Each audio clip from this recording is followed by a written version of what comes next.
a priest and a rabbi walk into a bar. That was the main idea.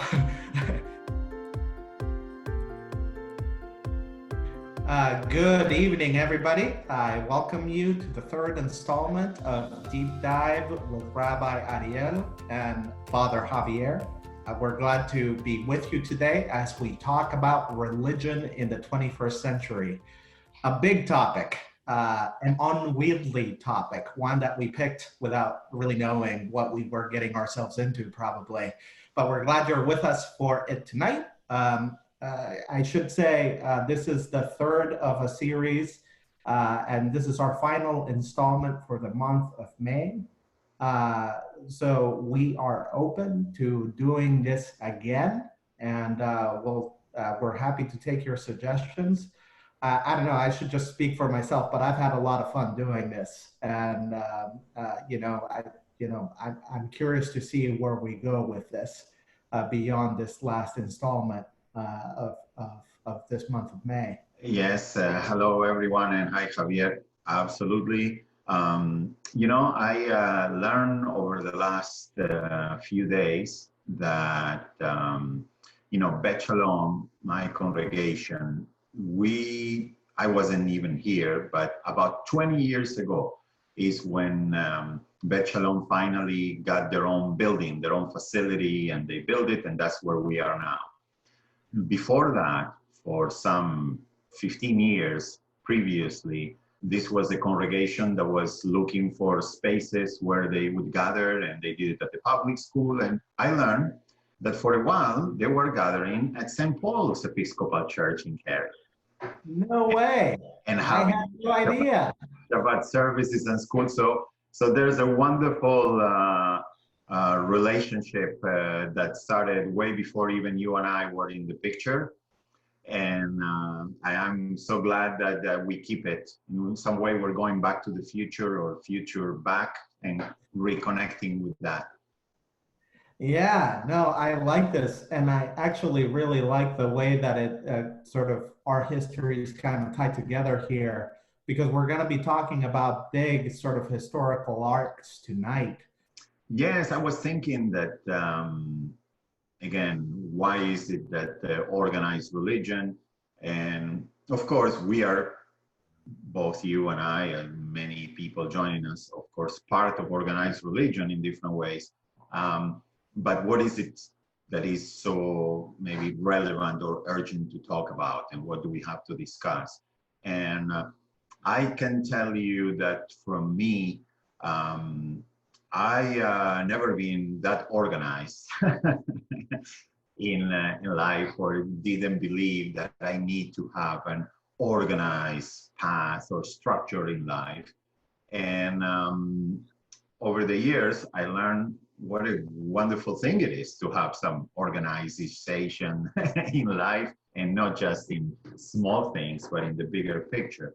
So I think those are some thoughts in my mind, but I thought it would be great that we would begin by first saying, all right, we're talking about organized religion. My organized religion is Reformed Judaism, and your organized religion is the Episcopalian Church.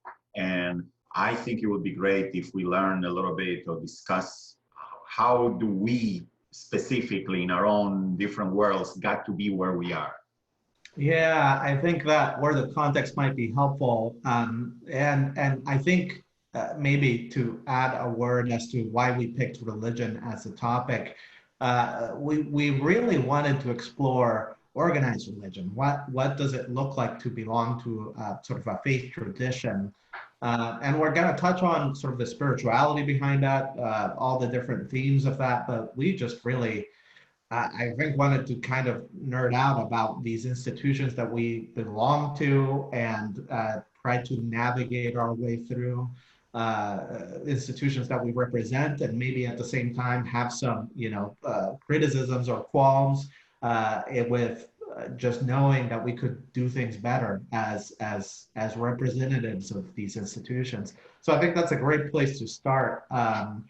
With giving a brief history, and a brief history of the Episcopal Church. I think the natural place to begin, which is often the place folks begin with talking about the Episcopal Church, is with the beginning of the Church of England. And some folks might be familiar with this, but you know, the traditional storyline is Henry VIII wanted a divorce, didn't like the Pope, and decided to form his own church instead. And that was the sort of big rift that split off the Catholic tradition from what became like the Protestant movement in all its forms. I think that that's part of the equation there, but what also happened was that the Reformation was taking place right around the time the printing press became available. It was this time where literacy was increasing exponentially, and people were able to read their sacred texts in a different way. And that led to some serious reforms within the Catholic tradition and various breakoffs throughout Europe that became the Reformation movement. The Church of England was just one instantiation of it. And so it became the Protestant church, Protestant against sort of the traditions of the Catholic background, which it had grown out of. But I think when we talk about the Episcopal Church, we have to talk about the Church of England in the States. And that came about with colonization. And, you know, the story about why we didn't keep the name Anglican Church is pretty simple, because when you rebel against a country, you usually don't let your institutions keep the name of the country you rebelled against. So a bunch of priests that were in the colonies that were coming from the Anglican Church, the Church of England, had to flee because, you know, there was a revolution happening. And when the church remained, the people that remained decided to establish it, they decided to call themselves Episcopal because Episcopal comes from the word episkopos in Greek, which means bishops, a church with bishops, meaning an authority above the priests that sort of follows a line of bishops dating back to the beginning of the Christian faith. And so that's what you have. Now, I tell you all that as context, not simply because I think it's interesting background, but also because that gives you a sense of the place that the Episcopal Church has occupied for the last couple hundred years in the colonies, you know, a few hundred years. The Episcopal Church is overrepresented in terms of how many US presidents have been Episcopalian, partly because it was the established Anglican Church that sort of led to, you know, the birth of this country, that the people were from that Anglican background. Even though right now we probably represent about 1 to 2% of the American population, there was a certain familiarity with the tools of power, basically. And I think that's the background we're coming from. I would like to hear sort of a background of sort of Reform Judaism, if you could give me something. And we're trying to do magic here of making, 1,000 years in 1 minute. Right. But I think that something key to understand, there's two key things to understand our Jewish community in general, not just Reform Judaism, to understand Jews and Judaism now where we are. And I think there are two things that are key to keep in mind. One thing is that for 1,000 and more years. You cut out there. I'm hoping you'll come back in a second. Okay, am I back? All right.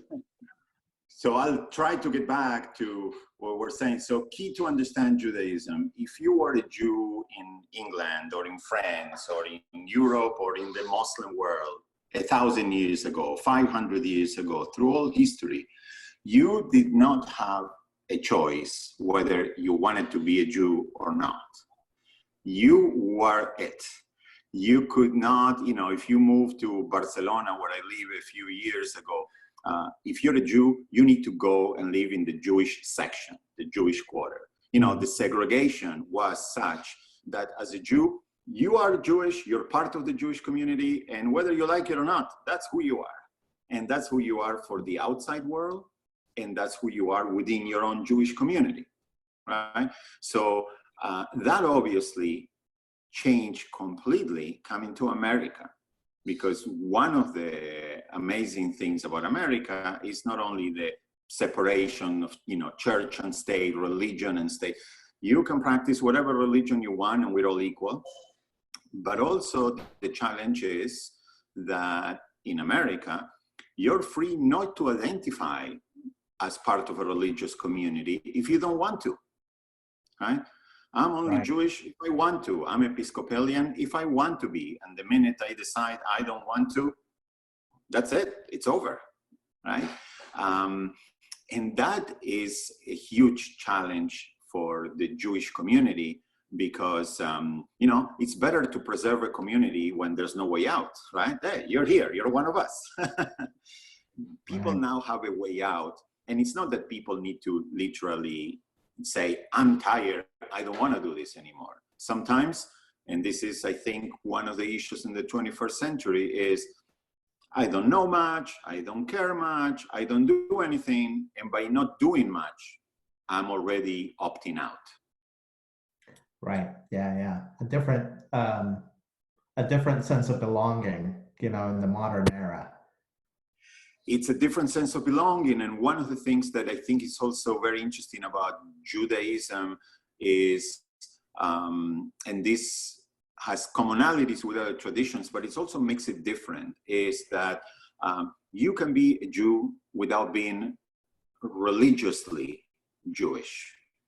You know, Jewish identity is this strange mix that includes history, nationality, culture, all kinds of things. So, for example, many American Jews, big part of their Jewish identity now is support for the state of Israel, the Jewish state.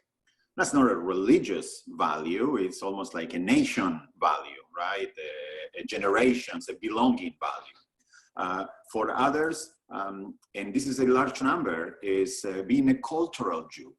And a cultural Jew is Jerry Seinfeld, you know, and watching Seinfeld, you know, and eating bagels and doing things that we do because that's what we do. That's our culture, that's our heritage, and not necessarily because we are thinking religiously or affiliation or belonging.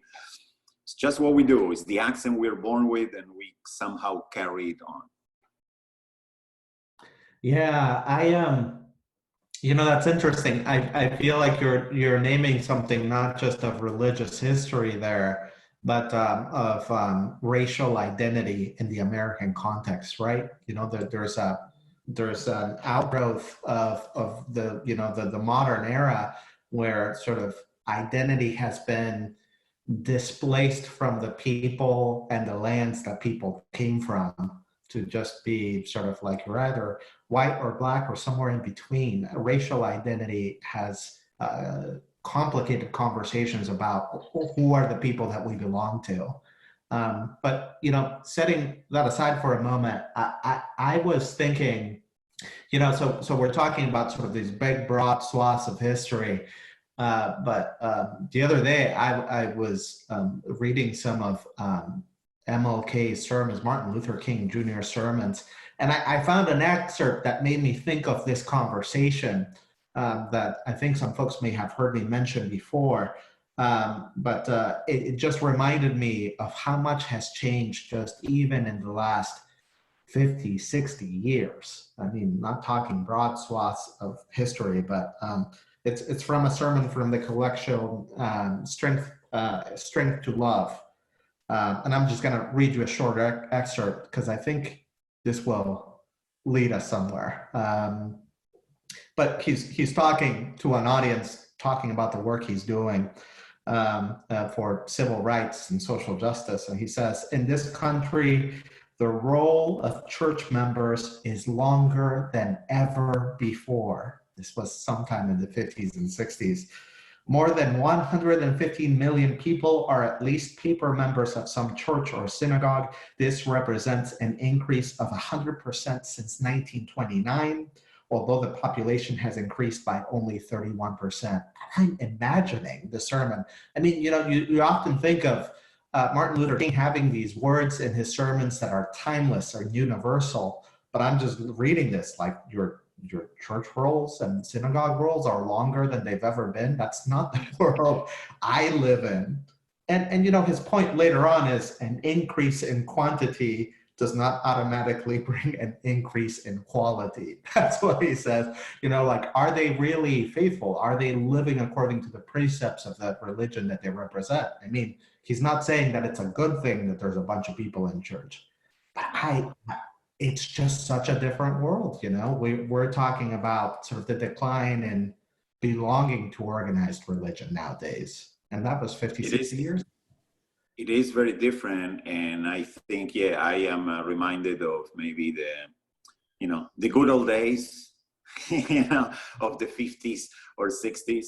Of course, good or not good is always, a romantic view of the past, right? But the good old days were belonging to a church, belonging to a synagogue, belonging to whatever religious institution was the default, right?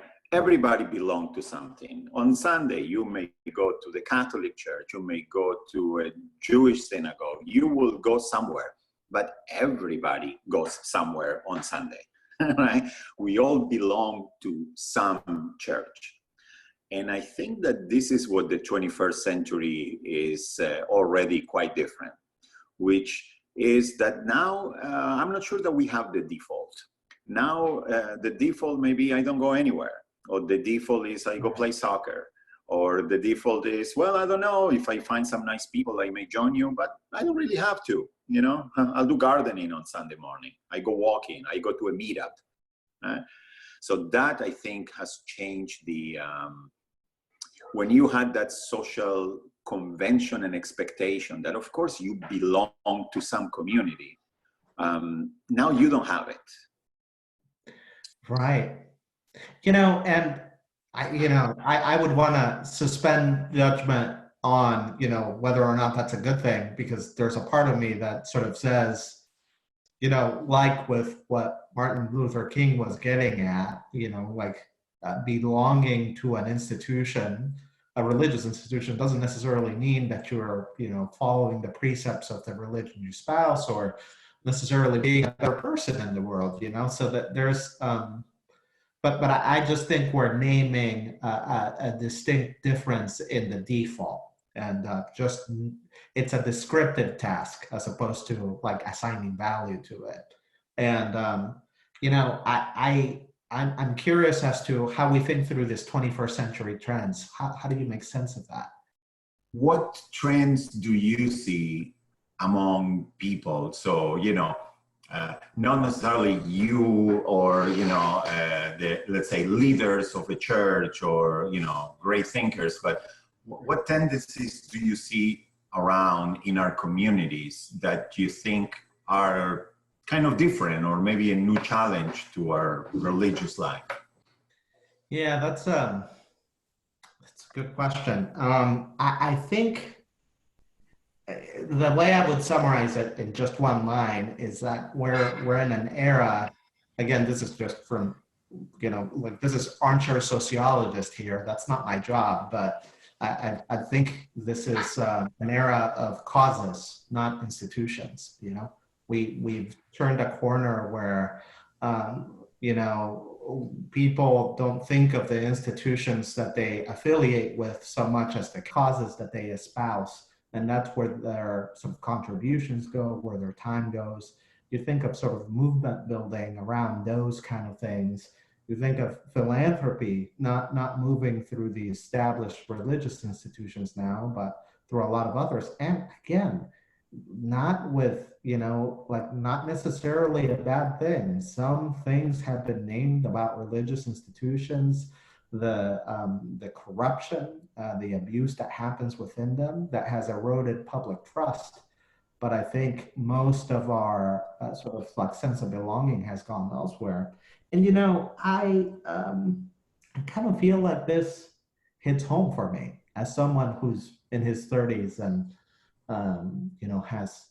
has been away from the faith for a period of life too. I mean, you know, I talked, when we talked about vocation, I think I mentioned, you know, I didn't go to church for a while and ended up in the Episcopal church eventually. But I think part of it for me was a sort of like general distrust of, you know, church institutions, churches that I had grown up in, places that had broken trust in some way.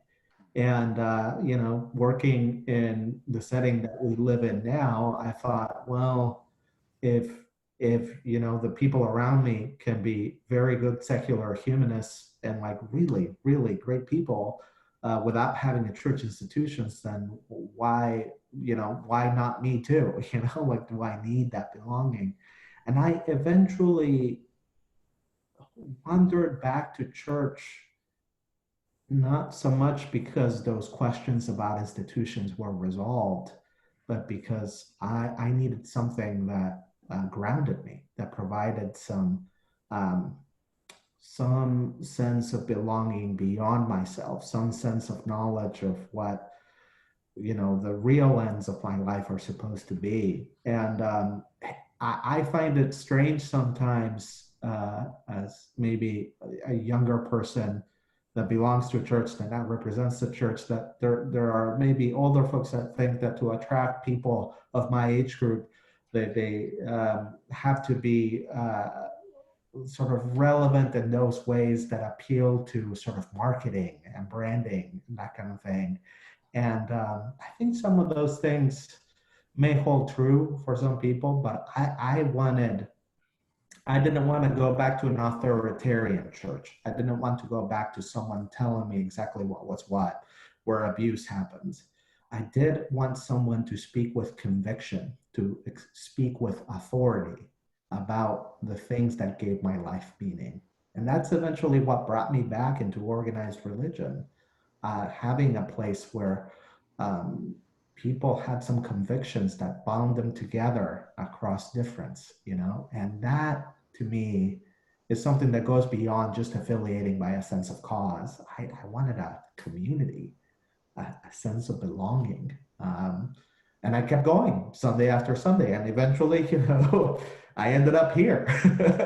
But I don't think that's everyone's story. But I think there is a sort of difference there. The distrust of institutions is still there. But I wanted. Yeah, I can relate to that in many ways because, you know, sometimes it's not that hard to find flaws in institutions. You know, it's not that hard to find things that are not necessarily great in any institution, and institutions that are alive for hundreds of years have plenty of chances to do some things that are not great, right? And so I learned over time that my problem with organized religion, my distrust, as you said, or my doubts about organized religion, they were not about the organized, because I learned that there are different ways of organizing. You know, a classical concert, you know, a symphonic orchestra playing Mozart is an extremely organized group.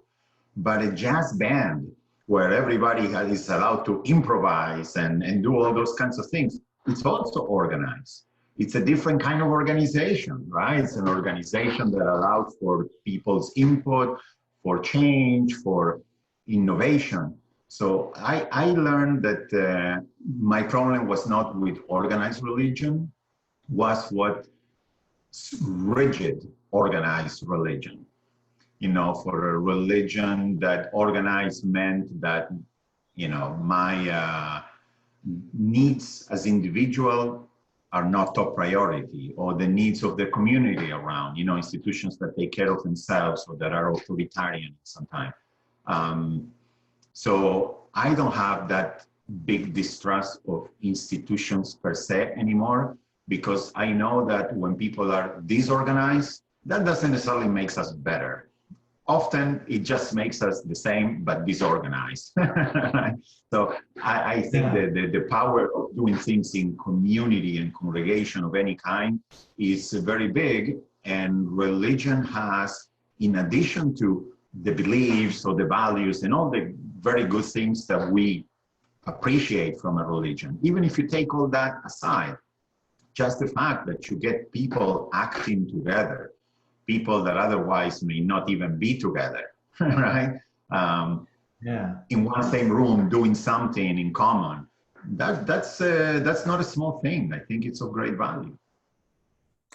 Yeah, I think you're getting at something that I was wondering with this conversation, but and I think we'll get to the challenges eventually too in the 15 to 20 minutes that are coming up here.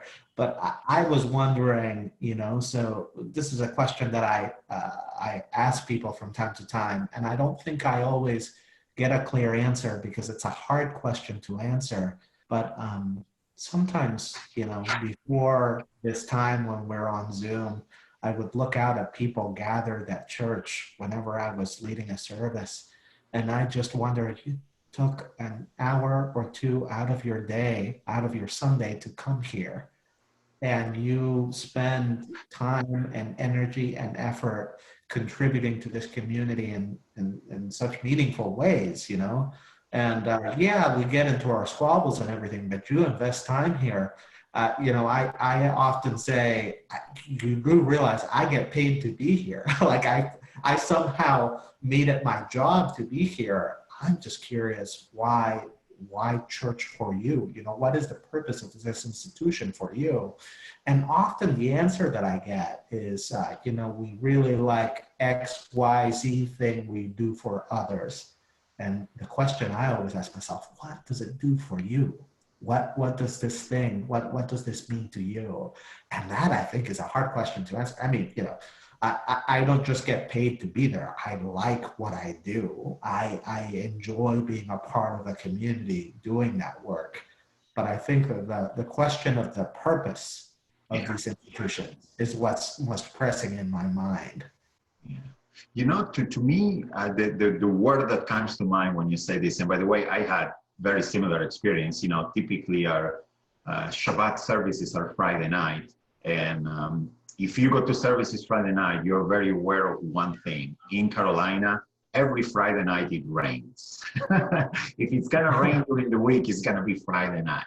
So I remember having that same experience. It's Friday at 7 p.m., it's dark, it's winter, and people will pay not to have to go out and stay home, stay warm, stay dry. And people do go out, and I go to the synagogue and I say, well, I have a commitment, right? I have to be here. But wow, what a commitment it is. And that to me is the word. The word is commitment. And I was thinking of something I also wanted to ask you, but I'll say in a nutshell something that I was thinking and then ask you the question, which is that I think to me that one of the keys that I find in biblical, tradition and in Jewish tradition is this idea that we all can be spiritual. Yeah, we all can be loving, but that's the easy part. The real part and the real challenge is, can you then keep a commitment because of that love, right? We all love to do good, but can you commit to waking up on Sunday at 8 to go and do it every week, right? I love to diet and exercise, but can I commit to go to the gym twice a week, right? And I think that that's the challenge of organized religion in many ways, which is that people have the wonderful intentions because we're all nice human beings, but do we have the commitment, right, to stick with something and to be there, rain or shine, Sunday, Friday, because this is where we are supposed to be?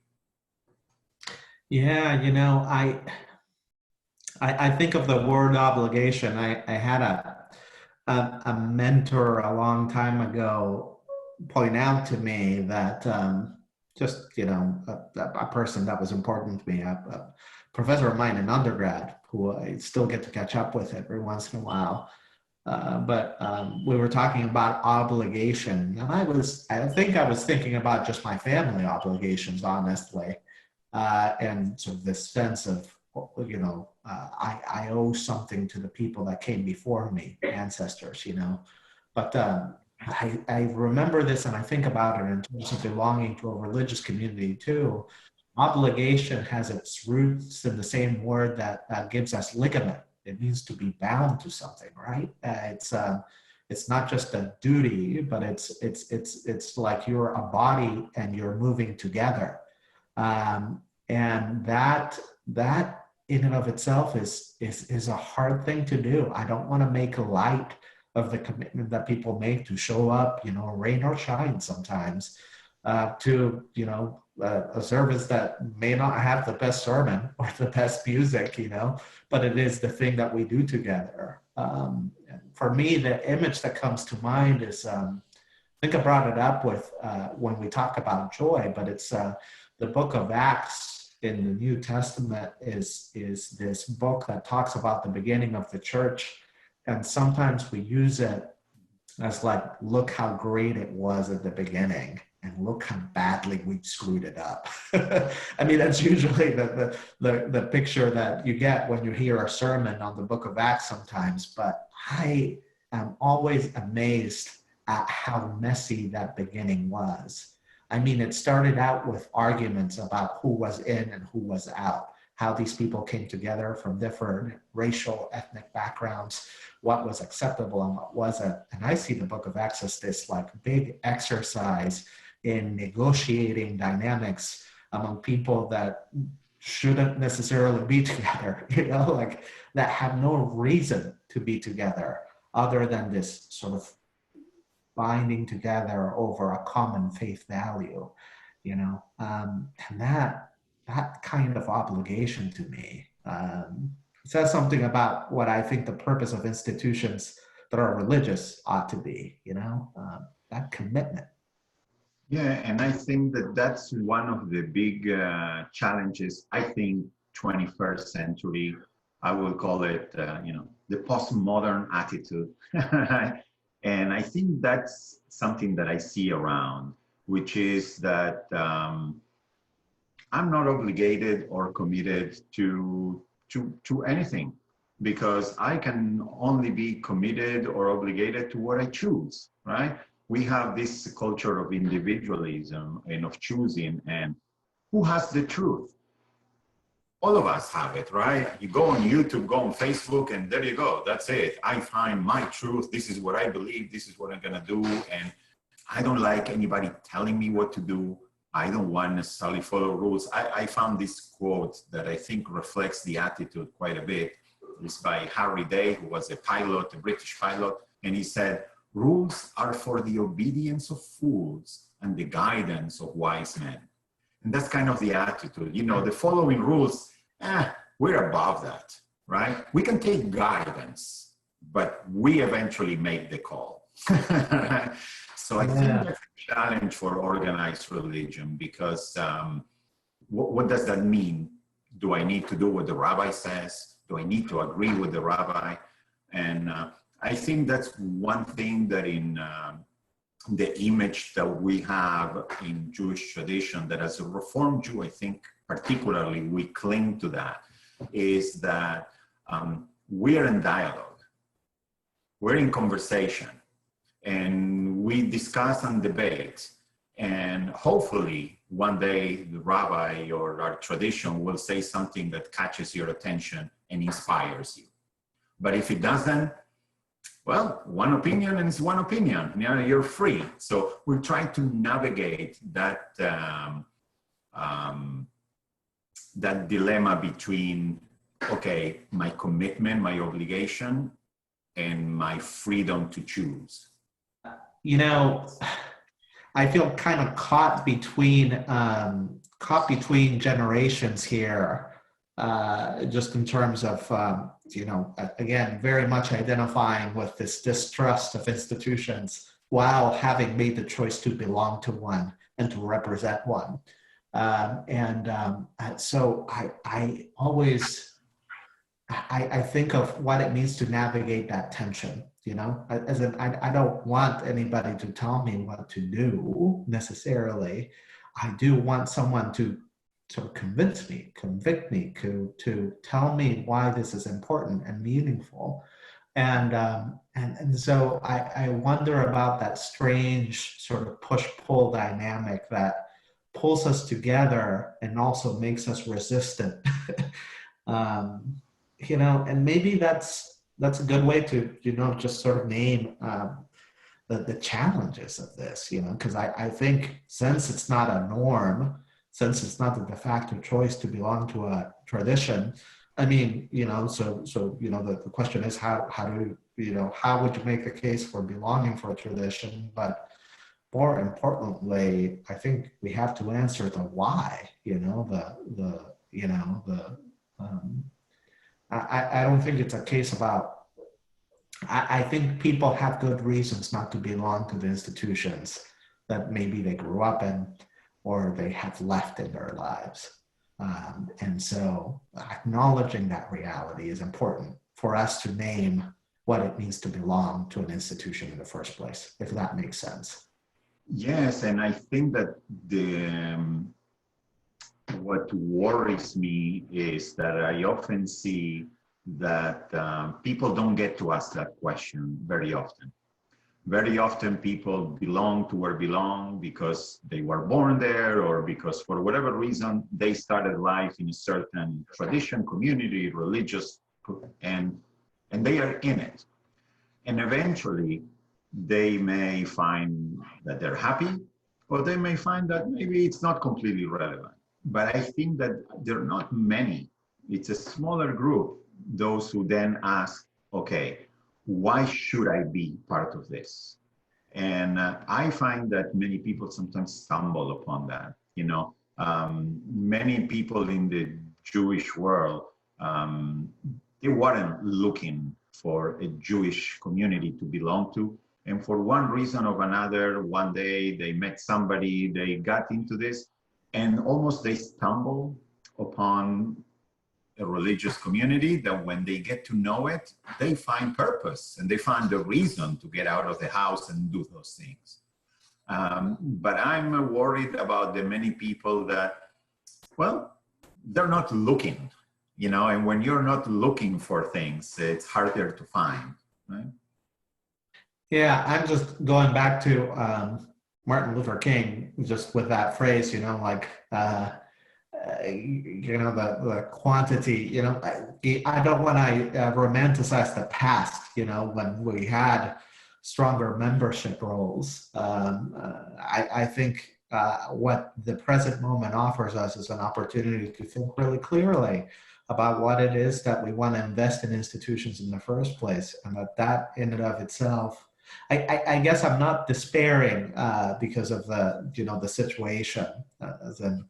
I think there's a strong case to be made for I am now seeing what it is that people value more clearly, and I can say that even in this particular moment, when we're actually physically unable to be in the same room, I'm starting to notice, no, this is the value of gathering together. It has become so much sharper and clearer to me. And I think I'm hearing it from people at church, from people all over the place about sort of the importance of the ability to be a community together. I think maybe to name the challenges that I see, I think we can give into the myth of nostalgia.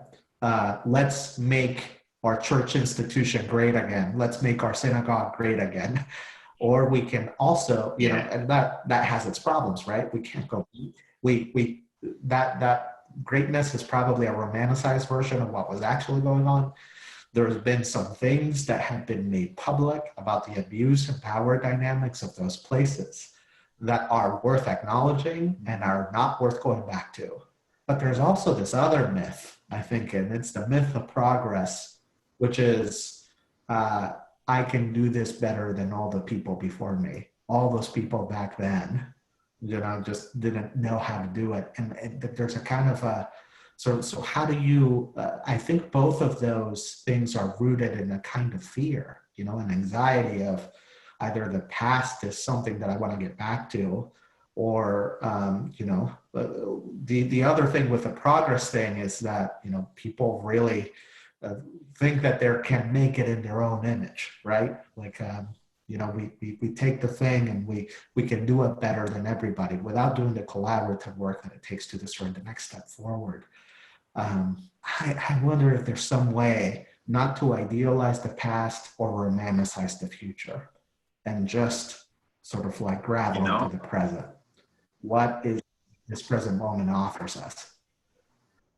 Yes, and it's so yesterday we had a study group. We call it a Bible study group, and the one of the topics at some point we were talking, and I was using the analogy that our tradition, our religious tradition, is like a prescription. Like, a doctor gives a prescription on what the pharmacist needs to do, all the different chemicals and things, ingredients. Take this and you'll be healthy and you'll be fine. But what happens if you take that prescription and you get a headache? Or that prescription, for whatever reason, you're allergic and it doesn't work all that great for you? What do you do? So one approach is to say, well, forget about it. I'll make my own and I'll find my alternative supplement, right? And I think that's pretty much the attitude that many people are having. The prescription of the religious life, well, it doesn't work exactly for me, so thank you. Self-help, I'll find it somewhere else, right? Or the causes, and they go looking for something else. And I think that tradition, what the word tradition for me means is not keeping that past because it was so great. Tradition is a way of moving forward, but that does not make a break with the past. So tradition is getting that prescription and saying, all right, let's review it. Let's see what does work, because there's been lots of good things in it. And let's see how we tweak it so it's still working now, or even work better, right? And I think that's the challenge, because many people like to hold on to our traditions because we're afraid that we're going to lose them. And many people say, well, they don't appeal to me, so I'll find somewhere else. I'll find meaning in another place. And quite frankly, I don't see a lot of that happening. When I look at people who are volunteering to help the needy and the poor and the hungry and all that, usually most people are doing that because of their religious faith, because of the church they go to, because of the mosque or the synagogue. And I fear that when we abandon the organized religion, people are left with great intentions and desires and ideas, but just liking on Facebook, right? And that's why organizing is so important to me, and I know to you too. This is the question I was going to ask to sort of close us off before Q&A. So maybe I'll say the question and then say a couple thoughts about it and then leave it to you to close us off. But, I was thinking, what do you think is the future of these organized religious institutions? And briefly, I would say, I don't know. That's sort of the moment I find myself in. I don't know. I keep running into people that still turn to these organized forms of worship and prayer and action. And what I hope will be the case, and what I see most productively happening, is that religious institutions, for all the problems, have the potential to be the place where complicated people can be together and resist the forces of polarization that infect our political system.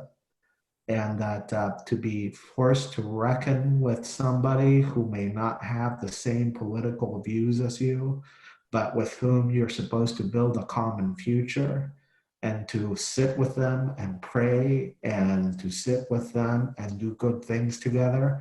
I'm just afraid that, we're heading into a space where, we don't have that many spaces, and that there are, other options for it. And I think I would want to say, I'm not God. I don't get to determine what lasts and what doesn't. So I'm open to it. So I guess I'll just leave it to you to close us off with, what do you think the future looks like? Who knows? I think, I'm reminded now, there's a saying that says that every generation of Jews for the last 3,000 years worried that they may be the last one.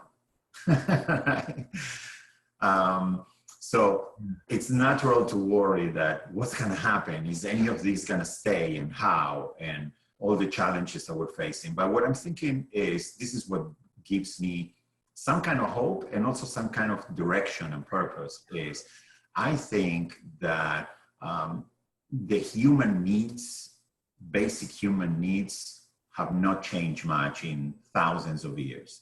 The human needs are, we want to connect with others. We want to live in community. We go through challenges in life. We get sick. We go through good things, have a baby. And these are all key moments that people still, if you didn't have a religion, you will invent one just to be able to celebrate the harvest or the birth, or join to comfort the people who are mourning. So I do think that the needs for the kinds of things that our religious traditions offer and do and provide people, the needs are still going to be there. And I think that our future depends on whether we're going to purposely address those needs, and not saying, well, come to synagogue because you want to study Bible, and by the way, that might be nice for you. Right? And maybe do the opposite. Come to a synagogue because this is essential to your well-being, right? We have learned through this pandemic that being connected is essential to our well-being. We just don't thrive, don't do well when we don't have all these community connections.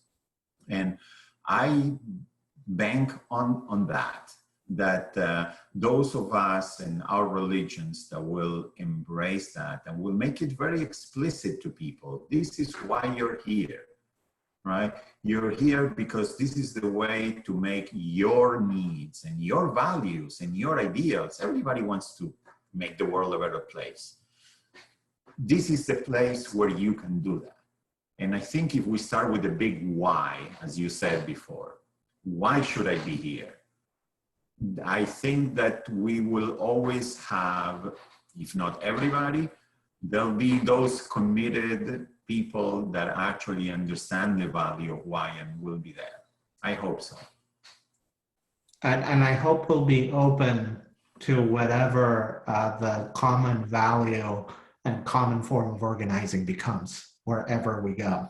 Again, I don't know the future, but I'm hopeful that the needs will still be there and that humanity can find a way.